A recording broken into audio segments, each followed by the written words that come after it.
তৃতীয় সমীকরণ, এই যে গতির তৃতীয় সমীকরণ, সেই তৃতীয় সমীকরণ সম্পর্কে আমরা ধারণা লাভ করব। এখানে আমরা v1 u প্লাস এটি দেওয়া আছে, আবার s = ut প্লাস হাফ এটি স্কোয়ার, এটা আমরা প্রমাণ করে আসছি।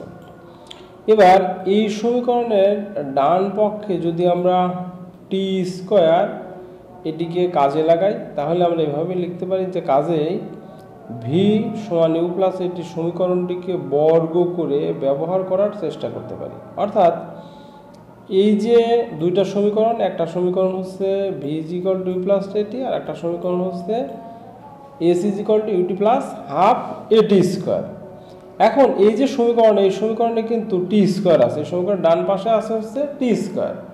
এখন আমি যদি এই 1 নাম্বার সমীকরণে আমি যদি টি স্কোয়ার তৈরি করতে চাই, তাহলে আমাকে এই 1 নাম্বার সমীকরণ কি করতে হবে? বর্গ করতে হবে। এখন 1 নাম্বার সমীকরণকে আমরা যদি এই সমীকরণকে বর্গ করি, তাহলে আমরা পাই হচ্ছে, যেহেতু এটা ভি, তাহলে ভি স্কোয়ার সমান হচ্ছে u square plus 2uat plus a t square. অর্থাৎ এটা কিভাবে হলো? আমরা জানি যে এই যে বর্গ, আমরা যদি বর্গ করি তাহলে এটাকে, এটা আছে হচ্ছে ভি স্কোয়ার, এটা ভি স্কোয়ারই থাকলো, আর এখানেও ভি স্কোয়ার, এখানেও স্কোয়ার হলো। তাহলে আমরা এটা আসলে এ প্লাস বি হোল স্কোয়ারের সূত্র বসাতে পারি। তাহলে এ প্লাস বি হোল স্কোয়ার সমান কি? এ প্লাস বি হোল স্কোয়ার সমান হচ্ছে এ স্কোয়ার প্লাস 2ab প্লাস হচ্ছে বি স্কোয়ার। সেই হিসাবে এই ইউ হচ্ছে এ আর এটি হচ্ছে বি, তার মানে সেই হিসাবে আমি পাচ্ছি হচ্ছে ইউ স্কোয়ার অর্থাৎ a square plus 2ab plus b square.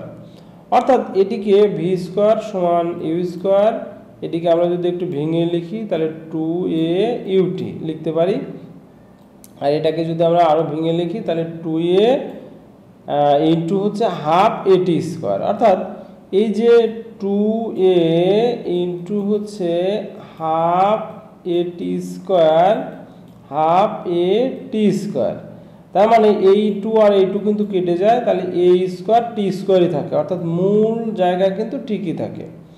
এরপরে আমরা যদি এই যে ইউ স্কোয়ার, এই দুইটা থেকে আমরা যদি 2a কমন নেই, তাহলে থাকে হচ্ছে ইউটি প্লাস হাফ এটি স্কোয়ার। অর্থাৎ ইউটি প্লাস হাফ এটি স্কোয়ার সমান কিন্তু এস। তাহলে আমি পাচ্ছি কি? আমি পাচ্ছি ভি স্কোয়ার সমান হচ্ছে ইউ স্কোয়ার প্লাস 2s। অর্থাৎ এই সমীকরণটা কিন্তু খুবই তাৎপর্যপূর্ণ, এবং এই সমীকরণ থেকে আমরা বিভিন্ন জিনিস হিসেব করে বের করতে পারবো।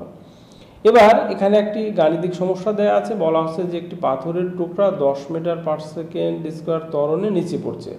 অর্থাৎ উপর থেকে একটা পাথরের টুকরাকে নিচের দিকে ছেড়ে দেওয়া হলো।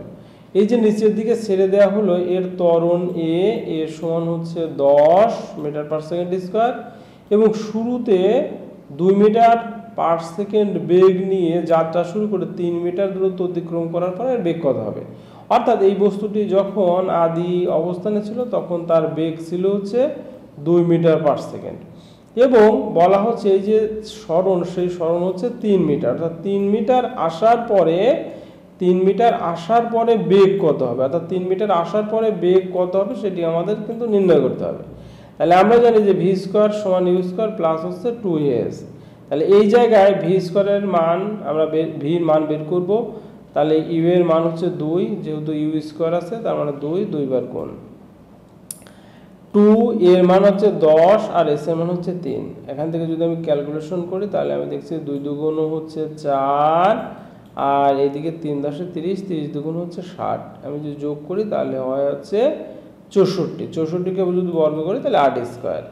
যেহেতু ভি এবং হচ্ছে হলো 8 স্কোয়ার, এই ক্ষেত্রে আমি যদি বর্গমূল করি, অর্থাৎ এই দিকে হলো ভি স্কোয়ার আর এই দিকে হলো হচ্ছে 8 স্কোয়ার, তার মানে এটাকে যদি আমি বর্গমূল করি, ভি সমান হচ্ছে √8 স্কোয়ার। তাহলে এই স্কোয়ার আর রুট কেটে যায়, কেটে গিয়ে থাকে হচ্ছে 8।